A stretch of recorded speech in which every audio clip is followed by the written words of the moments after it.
Hello दोस्तों, कैसे हैं आप लोग। आशा करता हूँ अच्छे होंगे। मैं आपके साथ अभिषेक श्रीवास्तव आज आपके लिए लाया हूँ बहुत ही helpful video. Law subject CrPC यानी कि बीएनएसएस, जिसे हम भारतीय नागरिक सुरक्षा संहिता के नाम से जानते हैं। आज हम इस वीडियो में कुछ इसकी महत्वपूर्ण डेफिनेशंस को पढ़ेंगे। उसके बाद हम अगली वीडियो में इसकी कुछ और महत्वपूर्ण डेफिनेशंस को पढ़ेंगे। इस वीडियो में हम सिर्फ 7 महत्वपूर्ण डेफिनेशंस को कवर करेंगे। आइए महत्वपूर्ण डेफिनेशंस को स्टार्ट करने से पहले हम इसके उद्देश्य को जानते हैं कि ये क्यों पारित किया गया अधिनियम। क्योंकि कोई ना कोई कारण अवश्य होता है किसी अधिनियम को पारित करने के पीछे। इसका क्या कारण है, ये क्यों पारित किया गया। इसको इसलिए पारित किया गया क्योंकि जो न्यायालय में क्रिमिनल केस होते हैं उनकी प्रक्रिया क्या होगी, वो कैसे चलाए जाएंगे, उनकी प्रोसीजर क्या है। जो न्यायाधीश है हमारा, वो क्या क्या स्टेप लेगा, क्या क्या कार्य करेगा, कौन से कार्य के बाद कौन सा कार्य करेगा। हमारा जो पुलिस अधिकारी हैं वो विवेचना कैसे करेंगे, वो कौन कौन सी स्टेप लेंगे, ये सारी प्रोसीजर बताता है हमारा सीआरपीसी यानी कि बीएनएसएस, जो वर्तमान समय में हम जानते हैं। चलिए अब हम इसकी महत्वपूर्ण डेफिनेशंस को पढ़ते हैं। इसकी पहली महत्वपूर्ण डेफिनेशंस को हम पढ़ते हैं, जो है पहला ऑफेंस यानी कि अपराध क्या है। तो अपराध होता क्या है हम उसको जानते हैं। अपराध है क्या। अपराध एक ऐसा कृत्य है या ऐसा ओमिशन है जिसे कोई भी विधि दंडनीय घोषित करती है, जिसे वो सजा देती है। कोई भी अपराध हम 2 तरीके से कर सकते हैं। पहला एक्ट के माध्यम से, या हम ओमिशन के माध्यम से भी अपराध कर सकते हैं। इसका हम उदाहरण देते हैं। पहला, एक कृत्य के माध्यम से आप अपराध कैसे कर सकते हैं। कृत्य के माध्यम से हम एग्जाम्पल पहला आपका देते हैं। जैसे कि ए व्यक्ति है, उसने बी व्यक्ति के पेट में चाकू मार दिया, तो उसने एक कृत्य किया। यहाँ पे जो उसने पेट में चाकू मारा, जो एक ऑफेंस है। इसी प्रकार हम दूसरा एग्जाम्पल देखते हैं, ओमिशन। हम ओमिशन के माध्यम से भी एक अपराध कर सकते हैं।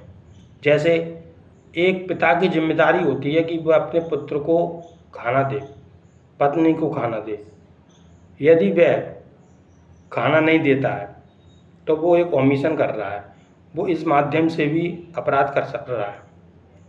अब हम दूसरी महत्वपूर्ण डेफिनेशंस को कवर करते हैं, जो है बेलेबल ऑफेंस यानी कि जमानतीय अपराध। जमानती अपराध क्या है।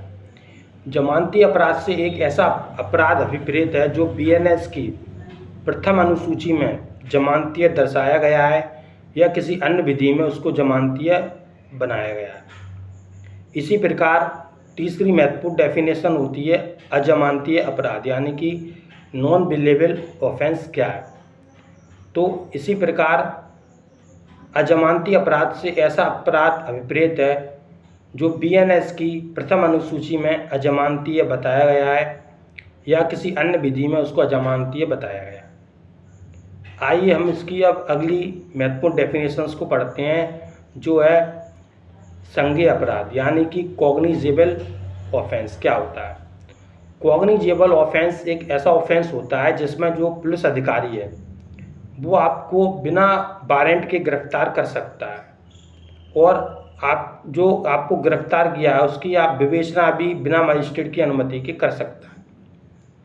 अब नेक्स्ट डेफिनेशंस है, उसको हम कहते हैं नॉन कॉग्निजेबल ऑफेंस यानी कि असंज्ञेय अपराध। असंज्ञेय अपराध से तात्पर्य एक ऐसा अपराध है जिसमें पुलिस अधिकारी आपको बिना वारंट के गिरफ्तार नहीं कर सकता।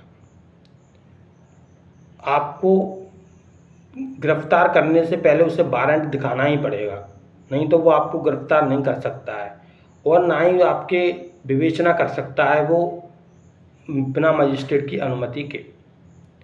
अब हम अगली महत्वपूर्ण डेफिनेशंस को पढ़ते हैं, वो है वारंट मामला। क्या है वारंट मामला? होता क्या है? वारंट मामला वो मामला होता है जिसमें 2 वर्ष या 2 वर्ष से अधिक की अवधि की सज़ा दी जाती है।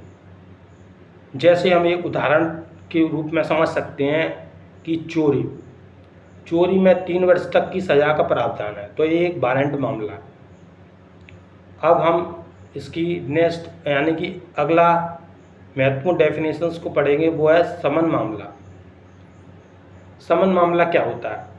समन मामला से ऐसा मामला अभिप्रेरित है जिसमें 2 वर्ष या उससे कम की सज़ा का प्रावधान होता है। इसी के साथ मैं अपनी वीडियो को समाप्त करता हूँ। यदि वीडियो अच्छी लगी हो तो लाइक करें और चैनल को सब्सक्राइब करें। धन्यवाद।